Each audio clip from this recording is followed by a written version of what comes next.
तो हम पढ़ चुके हैं, जैसा कि पहली वीडियो में हमने पढ़ा था कि किस प्रकार जो है मूर्तिकार देश के दौरे पर निकल पड़ा था और देश के विभिन्न जगहों पर गया। और वहाँ यहाँ पर प्रसंग क्या था कि यही था कि वो देश में जो विभिन्न नेता थे उनकी मूर्तियों की नाक जो है नापने के लिए निकला था।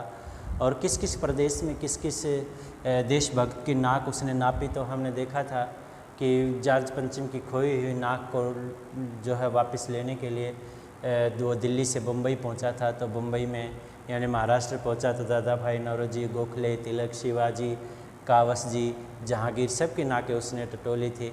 और फिर गांधी जी के लाट के गांधी जी यानी गुजरात गया तो वहाँ पर गांधी जी आदि की नाक जो है उसने देखी। सरदार पटेल, विट्ठल पटेल, महादेव देसाई मूर्तियों को परखा। बंगाल की ओर गया, फिर गुरुदेव रविंद्रनाथ जी के, सुभाष चंद्र बोस, राजा राम मोहन राय आदि को भी देखा, नापा जोखा। और फिर बिहार की तरफ गया, बिहार होता हुआ उत्तर प्रदेश की ओर। उत्तर प्रदेश में उसने चंद्रशेखर आज़ाद, बिस्मिल, राम प्रसाद बिस्मिल, मोतीलाल नेहरू, मदन मोहन मालवीय आदि की लाटों को के पास गया। और फिर घबरा कर वहाँ भी नहीं काम बना तो मद्रास गया। मद्रास में सत्यमूर्ति जी को देखा। इसके बाद मैसूर, केरल जो है वो सभी प्रदेशों का दौरा करता हुआ अंत में वो पंजाब पहुँचा। तो पंजाब में भी लाला लाजपत राय, भगत सिंह आदि की लाटों का भी सामना हुआ। आखिर दिल्ली पहुंच गया, वापस दिल्ली आ गया और अपनी मुश्किल बयान कर दी। मुश्किल बताई कि मैंने पूरे हिंदुस्तान की परिक्रमा कर ली, सब मूर्तियों को देख लिया, सब की नाकों को नाप लिया पर जॉर्ज पंचम की नाक से सभी क्या हैं, बड़ी हैं, यानी सबका सम्मान ज़्यादा था। तो ये सुनकर स्वाभाविक है सभापति का हताश होना, दुखी होना, झुंझलाना। मूर्तिकार ने फिर ढांढस बताते हुए आगे कहा, सुना है कि बिहार सेक्रेटेरिएट के सामने सन 42 में यानी 1942 में शहीद होने वाले बच्चों की मूर्तियां स्थापित हैं। शायद बच्चों की नाक ही फिट बैठ जाए, यानी बड़े देशभक्तों की नाक तो फिट बैठी नहीं। बिहार के सामने जो 42 में शहीद हुए थे बच्चे 1942 में, उनके कुछ मूर्तियां हैं और उन मूर्तियों की नाक यदि नाप ली जाए तो शायद वही फिट बैठ जाए। यह सोचकर वहाँ भी गया, पहुँचा, पर उन बच्चों की नाकें भी इससे कहीं बड़ी बैठती हैं। अब बताइए मैं क्या करूं। अर्थात यहाँ पर मूर्तिकार ने कहा कि अब आप ही बताओ कि मैं क्या करूं। मैंने अपनी तरफ से पूरा का पूरा प्रयास जो है कर लिया। राजधानी में सब तैयारियां थी, अर्थात सब कुछ तैयार हो चुका था। जॉर्ज पंचम की लाट को मल मल कर नहलाया गया था, यानी साफ़ कर दिया गया था, रोगन लगाया गया यानी पेंट वेंट कर दिया गया, सब कुछ हो चुका था, सिर्फ नाक नहीं थी। यानी सबसे बड़ी समस्या क्या थी, नाक की थी। बात फिर बड़े हुकामों तक पहुंची, बड़े नेताओं तक, बड़ी खलबली मची।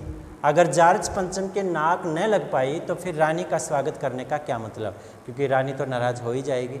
और यह तो अपनी नाक कटाने वाली बात हुई, यानी अपनी इज्जत गंवाने वाली बात हुई। लेकिन मूर्तिकार पैसे से लाचार था, यानी हार मानने वाला कलाकार नहीं था। उसको तो पैसा चाहिए था किसी न किसी प्रकार हल निकाल कर।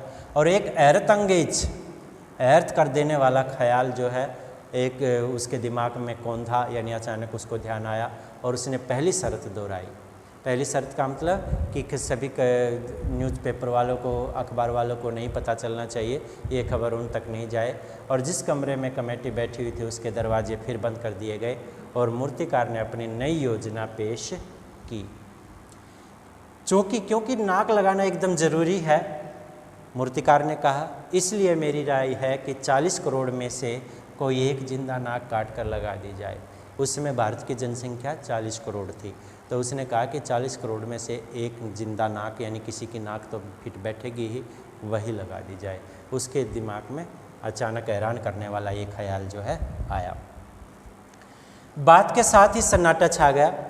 सन्नाटा तो छाना ही था, क्योंकि जिंदा नाक में 40 करोड़ में वो भी आने थे और फिर जिंदा नाक लगाना वो भी पत्थर की मूर्ति पर ही आसान नहीं था। फिर किसी यदि जिंदे व्यक्ति की नाक काटी जाएगी तो पूरे देश में ये खबर फैल जाएगी। तो कुछ मिनटों की खामोशी के बाद सभापति ने सब की तरफ देखा, आखिर कोई विरोध करने वाला तो नहीं है। सबको परेशान देखकर मूर्तिकार कुछ अचकचाया, यानी घबराया, और धीरे से बोला कि वैसे तो अचकचाया अर्थ का चौंक जाना होता है, अचानक चौंका कि कोई भी नहीं बोला, इसका मतलब तो आप लोग क्यों घबराते हैं, यह काम मेरे ऊपर छोड़ दीजिए, नाक चुनना मेरा काम है, अर्थात किसकी नाक फिट बैठती है आपकी सिर्फ इजाज़त चाहिए। कानाफूसी अर्थात एक दूसरे के कानों में बात हुई और मूर्तिकार को इजाज़त दे दी गई, यानी उसको स्वीकृति मिल गई कि जो है कोई नहीं, जिंदा नाक जो भले ही हो वो लगाई जाए। तो अब यहाँ मूर्तिकार को जो है इजाज़त मिल गई थी नाक लगाने की, तो अब वो नाक जो है किसकी लगाई गई किसकी नहीं ये उस समय का नहीं पता है, लेकिन अखबारों में क्या छपा था कि नाक का मसला हल हो गया है, यह जो समस्या थी नाक लगाने की हल हो गई। और राजपथ पर इंडिया गेट के पास वाले जॉर्ज पंचम की लाट के नाक लग रही है, अर्थात नाक लगाई जा रही है। नाक लगने से पहले फिर हथियारबंद पहरेदारों की तैनाती हुई, यानी हथियारबंद पहरेदार लगा दिए गए।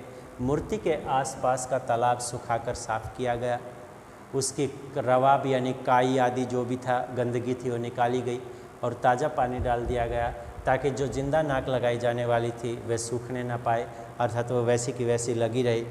इस बात की खबर जनता को नहीं थी, यानी लोगों को नहीं पता था कि जिंदा नाक लगाई गई है।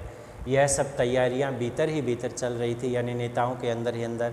रानी के आने का दिन नज़दीक आता जा रहा था। मूर्तिकार खुद अपने बताए हल से परेशान था। जिंदा नाक लाने के लिए उसने कमेटी वालों से कुछ और मदद मांगी, यानी कहने का मतलब सिक्योरिटी रूप में, और वह उसे दी गई, लेकिन इस हिदायत के साथ कि एक ख़ास दिन हर हालत में, अर्थात निश्चित दिन है कि इस दिन जो है नाक लग जानी चाहिए। और वह दिन आया, जॉर्ज पंचम की नाक लग गई, अर्थात नाक लगा दी गई। सब अखबारों में खबर छपी थी। क्या खबर छापी गई थी? कि जॉर्ज पंचम के जिंदा नाक लगाई गई है।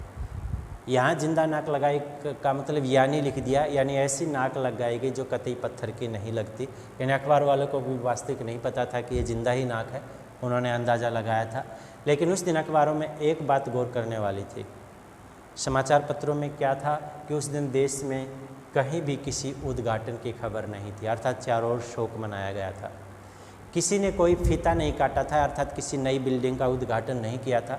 कोई सार्वजनिक सभा यानी कोई सार्वजनिक तौर पर कोई भी सभा नहीं की गई थी, जैसे नेता लोग जो करते हैं ग्राउंड में। कहीं भी किसी का भी अभिनंदन यानी स्वागत नहीं हुआ।